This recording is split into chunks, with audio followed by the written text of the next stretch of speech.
L'Open d'Australie a débuté hier et on a déjà vu des matchs très intéressants. J'ai été en colère, j'ai été heureux. Voilà, on a eu des moments d'émotion, des moments de passion, mais c'est ça qu'on aime, c'est revoir le tennis avec du public. Et ce premier grand chelem de l'année nous le montre, le public, qu'est-ce que c'est important.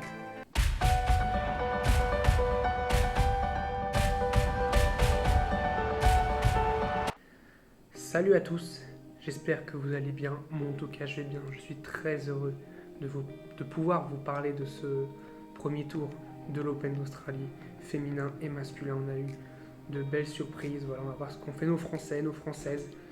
Sans plus attendre, on va commencer, on va parler du match de Gaël Monfils, surtout de sa conférence de presse, l'émotion de Gaël Monfils en conférence de presse. C'est parti. Gaël Monfils jouait face à Ruusuo Vuori, le Finlandais. Un match à la portée du 11e joueur mondial, de la tête de série numéro 10. Mais Gaël Monfils a encore perdu un match en 5-7. Il n'a pu gagner depuis le 27 février 2020. Ça va faire bientôt un an, nous sommes le 9 février aujourd'hui. Ça va faire bientôt un an que Gaël Monfils n'a pu gagner un match. Et quand j'ai vu ce score, quand je me suis réveillé, j'étais en colère. J'étais en colère contre Gaël. Je me suis dit, c'est pas possible, encore une défaite. Ça ne va jamais s'arrêter. J'avais parlé dans ma vidéo sur les tableaux que ce match-là, fallait le prendre. C'était quand même un premier tour très très abordable. Voilà, il a l'avantage d'être tête de série, en plus tête de série 10. Ça donne quand même un très beau tableau logiquement, au moins jusqu'au troisième tour. Voilà, j'ai été vraiment très énervé. Et puis j'ai écouté son interview. Et là, je suis passé de l'énervement à de la tristesse. J'étais triste pour lui. Ces larmes qu'il a lâchées en conférence de presse après une nouvelle défaite, dire qu'il devait continuer à travailler et tout, ça m'a vraiment ému, ça m'a bouleversé. Voilà, je souhaite vraiment à Gaël. C'est dur. Moi, ça m'a fait penser à la conférence de presse d'Andy Murray en 2019, quand on lui avait demandé si ça allait, si ça enchaînait, qu'il avait dit non, ça va pas. Là, c'est la même chose. Là, c'est pas un problème de blessure, c'est un problème psychologique. Et c'est dur. C'est dur. Et là, ce que j'ai trouvé beau, c'est que c'est pas le joueur de tennis qui a fait l'interview, c'est l'homme. Et on voit à quel point Gaël Monfils est un homme sensible. On a l'impression comme ça que c'est un robot et tout. Mais non, Gaël Monfils a une sensibilité, a un cœur. Et toutes les critiques qu'il a dû recevoir, ça lui a marqué. Et moi, ce que j'ai retenu de cette conférence de presse, ça m'a beaucoup marqué ce qui s'est passé pour Gaël. Et je lui souhaite vraiment de revenir, pourquoi pas de faire des tournois un peu inférieurs, peut-être pourquoi pas même faire un challenger, essayer de revenir, de reprendre de la confiance. Il a dit qu'il n'avait pas de confiance. Voilà, je souhaite à Gaël Monfils un prompt rétablissement, pas physique, mais mental, technique, voilà, de retrouver des sensations de jeu, parce que c'est quand même le plus important au tennis. Voilà, c'était le moment triste de cette vidéo, on va passer comme ça un moment plus heureux. Pour moi, ce match de ce premier tour, Jannik Sinner contre Denis Shapovalov, le match du futur. Sur ce court, on avait quasiment l'âge de Roger Federer en combiné. 19 ans pour Jannik Sinner, 21 pour Denis Shapovalov. Alors, contrairement à ce qu'on pourrait penser, Shapovalov est canadien et Jannik Sinner est italien. Jannik Sinner venait de remporter son deuxième tournoi ATP la veille contre Travaglia dans un match de plus de 2 heures. Shapovalov, lui, s'était arrêté mercredi à la l'ATP Cup avec 2 défaites face à Djokovic et Zverev, malgré 2 très bons matchs. Sur ce match, 5-7, de l'intensité, du public, de l'émotion et une fraîcheur physique plus importante pour Denis Shapovalov.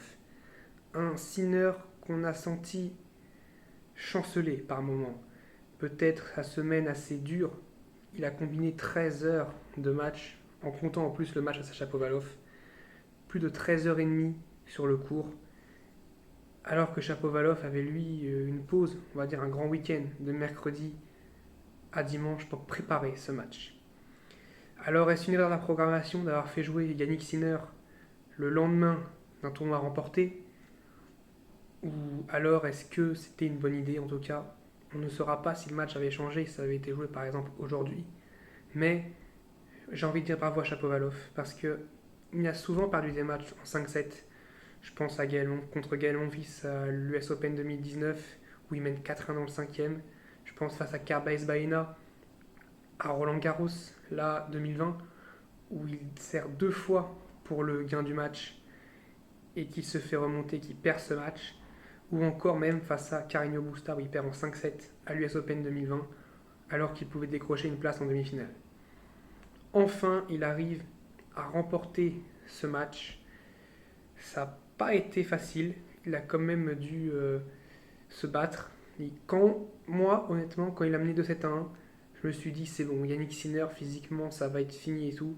Mais j'ai été surpris par la performance de Sinner, qui n'a absolument rien laissé transparaître, qui s'est vraiment battu jusqu'au bout, alors qu'on voyait physiquement que c'était dur. Et franchement, j'ai envie de dire bravo à ça. Ça a été pour moi le plus beau match de ce premier tour. Déjà en termes de comment dire le contexte du match, voilà, deux jeunes, deux peut-être joueurs qu'on verra dans 5 ans, pas dans un premier tour de Grand Chelem, mais dans un quart, une demi, voire peut-être même une finale. Attention, pas non plus avancer trop vite, mais je suis sûr qu'on les reverra en deuxième semaine de Grand Chelem très très vite. D'ailleurs, Yannick Sinner, je pense que son objectif pour Roland Garros, j'en suis même sûr, ça va être d'être tête de série à Roland Garros pour justement s'éviter ces premiers matchs comme ça face à des Shapovalov, pardon, ou même il aurait pu tomber face à Djokovic. Voilà, donc être tête de série, ça se permet d'éviter une tête de série avant le troisième tour. Ça va être l'objectif de Sinner. Voilà, moi je pense que l'avenir est radieux pour le tennis italien entre Sinner et on verra Berrettini. Euh, voilà, j'ai envie de dire bravo. Bravo à Shapovalov parce que c'était un match pas évident contre un plus jeune que lui, derrière un peu de pression, mais il a bien géré. Moi je suis pas particulièrement fan de Shapovalov, mais je trouve qu'il a un revers magnifique. Son jeu de gaucher est absolument redoutable. Son service sur les côtés avantage slicé était absolument redoutable. Et voilà, pour ça j'ai envie de dire que Shapovalov mérite sa victoire. Il va falloir maintenant digérer parce que 5-7, il faut quand même que ça se digère. Il a eu cette journée-là avant de rejouer cette nuit. On va voir ce que va faire Shapovalov, s'il va continuer, parce qu'il ne faut pas avoir un coup d'arrêt, il ne faut pas battre Sinner pour d'ailleurs perdre au prochain tour. Voilà, tout de suite, on va parler des belles surprises et de nos Français. Alors pour moi, il y a comme une très très belle surprise, c'est Alexandre Müller, 210e mondial, qui a perdu au troisième tour des qualifications, qui est venu à Melbourne et qui a été repêché, donc qui a été lucky loser, qui s'impose dans son premier tour face à Juan Ignacio Londero en 4 manches.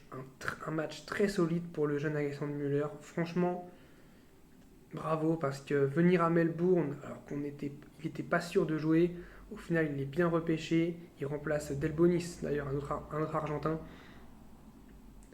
Voilà, là il va avoir un match, on va dire, avec encore moins de pression face à Diego Schwartzmann. Ça va être très compliqué. Diego Schwartzmann, top 10, qui a fait le Masters l'année, mais il y a 3 mois. Donc, je lui souhaite le meilleur pour ce match, mais voilà. Il part quand même très très loin par rapport à Schwartzmann, mais on ne sait jamais sur un match, sur 3 sets gagnants, pourquoi pas. Chez les hommes, nous avons 4 qualifiés français au deuxième tour. Donc, nous avons parlé d'Alexandre Müller. C'est d'ailleurs le total de français le plus faible depuis 2005. Voilà, ça montre quand même un peu que le tennis français est en crise un peu et surtout se renouvelle. Pas de Monfils, pas de Simon qui a perdu contre Tsitsipas, qui s'est fait écraser par Tsitsipas qui a pris vraiment le match au sérieux, 6-1, 6-2, 6-1. La défaite la plus écrasante de Simon dans un match de Grand Chelem. J'ai vraiment été très surpris par cette défaite. Et voilà, bravo Tsitsipas qui montre de belles forces. Voilà, donc pas les mousquetaires, puisque Tsonga et Gasquet étaient forfaits pour l'Open d'Australie. Mais on a tout de même les jeunes, Corentin Moutet, qui jouera face à Raonic, match pas simple, mais il aime bien les grands serveurs, donc pourquoi pas faire un petit exploit face à Milos Raonic.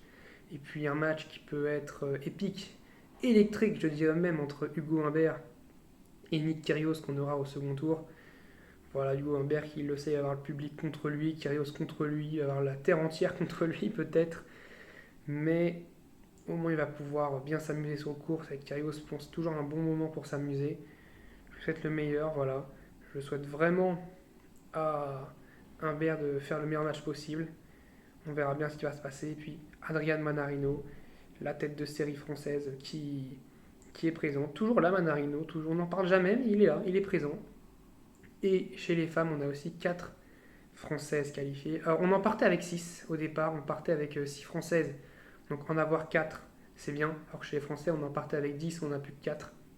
Chez les Françaises, Fiona Ferro, Caroline Garcia, Alizé Cornet dans un match très compliqué. Et surtout la performance de Kiki Mladenovic, Kristina Mladenovic, qui sort Maria Sakkari en 3 manches, 6-2, 0-6, 6-3, qui a d'ailleurs renoncé au double pour se concentrer sur le simple. Voilà, je lui souhaite vraiment bonne chance. C'est ma joueuse préférée, Kristina Mladenovic, alors j'espère vraiment qu'elle va aller le plus loin possible. J'espère que voilà, mentalement, elle est au top. En tout cas, au niveau de jeu, battre Maria Sakkari, c'est très fort. C'est sa première top 30 battue depuis plus de 400 jours. C'était Ashleigh Barty qu'elle avait battue en finale de la Fed Cup. D'ailleurs, un exploit absolument retentissant. Donc voilà pour nos Français, nos Françaises. On va parler maintenant des défaites surprises des têtes de série. Défaite énorme de Bautista Agut contre Radu Albot. Un craquage total en deuxième set. Il ne remporte que 3 points. Pour une défaite au final, pour un joueur dont on disait régulier et tout. Bautista Agut qui a totalement craqué. Je ne comprends pas. Voilà, ça arrive, c'est des matchs, il y a des matchs sans, bah voilà, Radu Albot qui a su en profiter, la tête de série 12 du coup qui est out, et puis la tête de série 13 aussi out, David Goffin malgré 4 balles de match contre Alexei Popyrin qui était à la maison, l'Australien. Goffin qui perd, voilà, qui perd 2 fois de suite au premier tour d'un grand chelem, c'est vraiment triste pour lui, pour notre ami belge. J'espère aussi qu'il va se ressaisir, c'est un peu comme mon fils, il est un peu en manque de confiance. Mais on sait que c'est un très très bon joueur, Goffin. En tout cas, voilà, bravo à Popyrin. Voilà, j'ai pas d'autres mots à dire.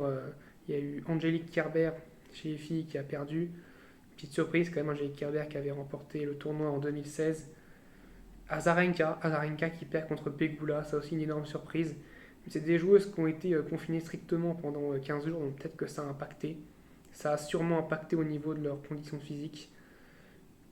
Voilà, sinon, chez les filles, il n'y a pas eu énormément de surprises par rapport à ce qu'il peut y avoir d'habitude. Ashleigh Barty qui a gagné 6-0, 6-0. Voilà, les favorites et les favoris bien présents. Chez les hommes, ça a été impressionnant, à part Zverev qui a encore lâché un set et qui aurait même pu en lâcher 2. Voilà, Zverev qui continue à avoir un petit peu ses travers en plein dans un match.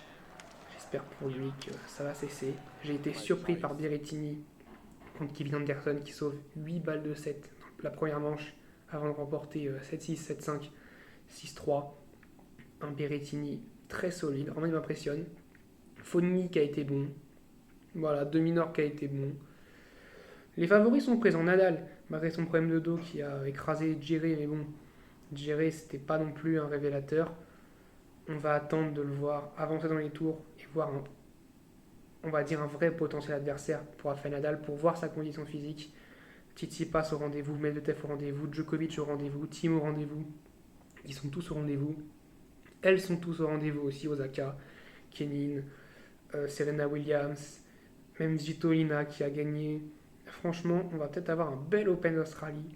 En tout cas, on se retrouvera jeudi après les seconds tours. Je vous dis salut, portez-vous bien.